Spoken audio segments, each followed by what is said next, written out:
السلام علیکم، میں ہوں ڈاکٹر تیمور خان اور آپ دیکھ رہے ہیں میرا YouTube channel vet care and services.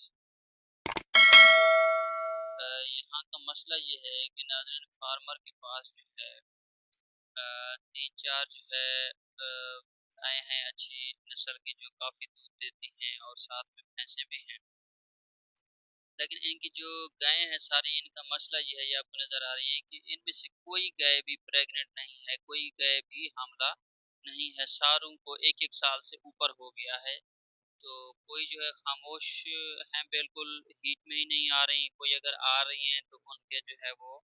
Uterus کے اندر انفیکشن ہے، جس کی وجہ سے جو ہے وہ 2-3 بار سے اوپر جو ہے وہ ان کا حمل نہیں ٹھہر پا رہا۔ تو ناظرین پہلے بھی میں نے اپنے ایک ڈیری فارم کے حوالے سے ایک پروگرام میں کہا ہوا ہے کہ ڈیری فارمنگ کی کامیابی کے لیے جو ہے جو موٹے موٹے پوائنٹس ہیں ان میں سے ایک یہ بھی ہے کہ آپ کی 60 سے 70% جانور جو ہیں کم از کم 60% ہر وقت جو ہے وہ پریگننٹ ہونے چاہیے، کہ جانور کو مسئلہ ہے، جانور کی بچہ دانی کا انفیکشن ہے یا کوئی بھی اور بھی مسئلہ ہو سکتا ہے۔ تو اس لیے جو ہے ضروری بات یہ ہے کہ آپ کو اپنے فارم کو منافع بخش بنانے کے لیے ہر وقت جانور کو جو ہے وہ 50 سے 60% تک آپ کے جانور حاملہ رہے ہیں۔ تو اس لیے ضروری یہی ہے کہ آپ ویسے ہی جو ہے وہ کسی بھی ڈاکٹر کو بلا کے اپنے جانور کو جو ہے وہ چیک کروا لیا کریں، بچہ دانی کا سٹیٹس کیا ہے۔ ارلی جو ہے آپ اس کو تشخیص کر لیں گے تو اس سے یہی فائدہ ہوگا۔ اگر خدا نخواستہ بعض کا یہ ہوتا ہے کہ جانور کی جیر کی رکاوٹ ہو جاتی ہے، پلیسنٹا ریٹینشن جسے ہم کہتے ہیں، تو اس کی وجہ سے بھی جو ہے وہ جانور کو انفیکشن ہو جاتا ہے، اور ہم کہتے ہیں کہ جانور جو ہے جب تک ہیٹ میں نہیں آتا ہم خاموش رہ جاتے ہیں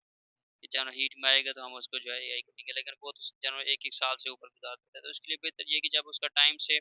جو ہے انٹرا یوٹرائن ٹریٹمنٹ کروا لیتے ہیں یا ساتھ میں کوئی اور ٹریٹمنٹ کروا لیتے ہیں، تو اس سے جانور ایک تو جلدی ہیٹ میں آ جاتا ہے جو یہ بچہ دیتا ہے، تو اس سے جو ہے وہ زیادہ امکان یہی ہوتا ہے کہ جانور 2 سے 3 ماہ کے اندر اندر جو ہے وہ جانور دوبارہ اس کی سروس ہو جاتی ہے،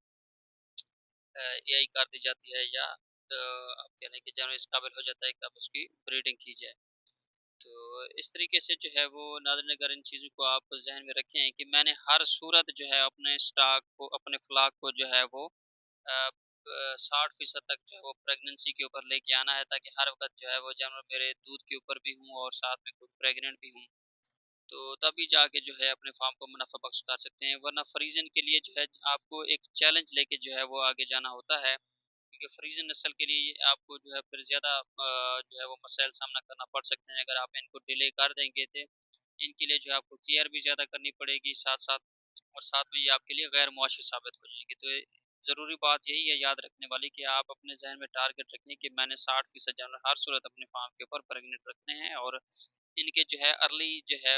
پارجولیشن کے جو ہے 1 سے 2 ماہ کے اندر اندر میں نے اس کو جو ہے وہ 1-2 بار چیک کر لینا ہے، تشخیص کر لینی ہے۔ امید ہے ناظرین ویڈیو آپ کو پسند آئے گی، ویڈیو کو لائک سبسکرائب اور شیئر ضرور کیجیے۔ تھینک